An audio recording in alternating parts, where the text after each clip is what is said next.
Chapitre 42, cinquième partie, page 220, 3 lignes avant la fin de la page. Nous avons expliqué que chez chacun, il y a un niveau de Moshe Rabbeinu, chez chaque juif, qui le connecte au Moshe Rabbeinu de la génération, qui est connecté, qui est une étincelle de Moshe Rabbeinu lui-même. Et ce niveau de Moshe Rabbeinu, c'est le niveau de Da'at, du ressentir qui se trouve chez chacun. Ce niveau-là permet aux Juifs non pas simplement de comprendre, mais de ressentir comme quelque chose d'intérieur, la présence de Dieu.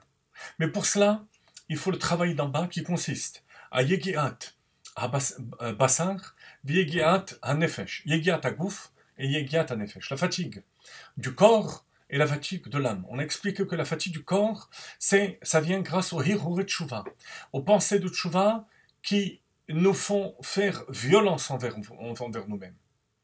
Alors que Yegiat à Nefesh, c'est la concentration Sha'ak Dola, un long moment.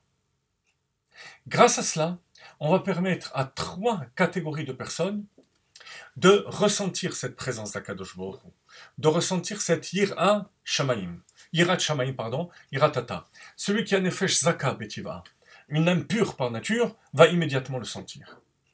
Une personne qui a Nefesh Shefala, une âme qui vient d'un niveau inférieur. Alors lui, il va devoir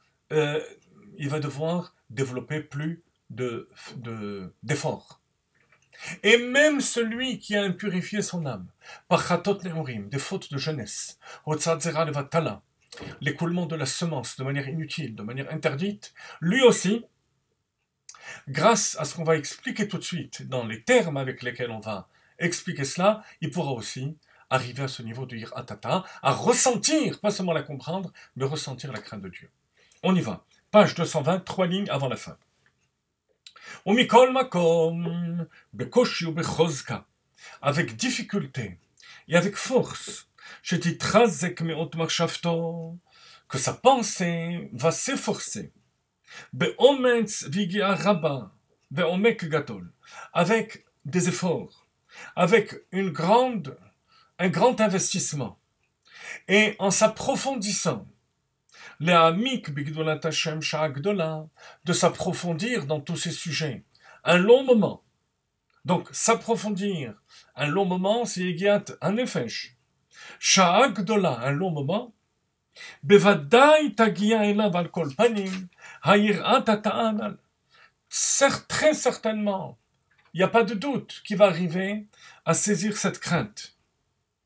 Alors pour cela, il faut 2 éléments qui correspondent aux 2 Ma'amachazal qu'on va voir, enfin un Ma'amachazal et un pasouk de Mishlei, comme ce que nos maîtres disent dans la Gemara Megillah, Daf Vav Amud Bet. Si on te dit, je me suis fatigué, j'ai trouvé, crois-le. Parce que si on te dit que je me suis fatigué, que je n'ai pas trouvé, ne le crois pas.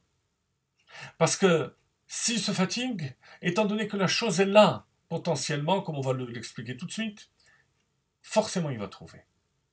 Lo yagati umatsati altami. Je me suis pas fatigué, je trouvais, ne le crois pas. Pourquoi? Parce que si c'est pas fatigué, ça veut dire qu'il n'a pas besoin de trouver. C'est-à-dire que ce n'est pas perdu. C'est-à-dire que c'est là. La seule possibilité, yagati umatsati tamin. Je me suis fatigué et j'ai trouvé. Alors là, on peut croire. La personne qui dit que je me suis fatigué à chercher la crainte de Dieu et que je l'ai trouvé. Alors pourquoi emploie-t-on le terme matsati, la trouvaille? La trouvaille, normalement, ça vient de manière inattendue. On devrait dire, je me suis fatigué et j'ai eu le salaire d'atteindre l'objectif.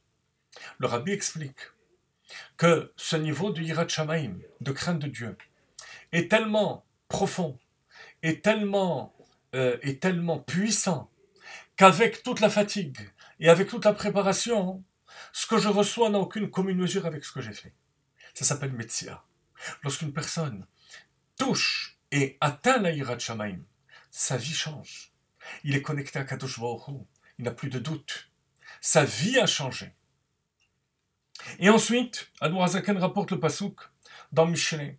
Im tevakshena kakasef. Si tu recherches la crainte de Dieu, comme l'argent, comme les richesses, Ok, matmunim tarpesena, comme des trésors. Matmon, c'est un trésor qui est caché dans le sac, dans la maison. Et ça, c'est le chidouche de la Zaken et de la Chassidut. Que chez chaque juif, quel qu'il soit, pas forcément un tzaddik, c'est le juif le plus simple. Il y a au tsar chez l'Irat Shamaim un trésor de crainte de Dieu. Il suffit de le dévoiler. Et lorsqu'on sait qu'on a ce trésor, alors on le cherche d'une autre manière. C'est ce qu'Admour Zaken dit. Az tavi l'Irat Hashem. À ce moment-là, tu vas intérioriser la crainte de Dieu. פירוש כדרך שמחפש אדם מטמון ואוצר הטמון בתחתיות הארץ. Comme une personne qui creuse שחופר אחר בגירה עצומה, כך צריך להפוך בגירה עצומה לגלות אוצר של יראת שמיים, הצפון ומוסתר בבינת הלב של כל אדם מישראל. Il faut chercher cette crainte de Dieu en étant persuadé qu'elle se trouve là. Lorsqu'on cherche quelque chose et qu'on n'est pas sûr que la chose est là, qu'elle se trouve à la maison, on va chercher avec désinvolture, un peu de manière désespérée, parce qu'on n'est pas sûr que les clés qu'on a perdues ou que l'argent qu'on a perdu se trouve là. Lorsqu'on sait que la chose se trouve là, qu'il n'y a pas de doute, on met toutes ses forces. Voilà, chers amis, comment est-ce qu'on dévoile le da'at, ce qui va nous permettre de sentir la présence de Dieu, d'avoir cette crainte d'Akadosh Baruch Hu, c'est en mettant toutes nos forces, c'est-à-dire en étant persuadé que cette crainte de Dieu se trouve en nous et en mettant les efforts qui y correspondent.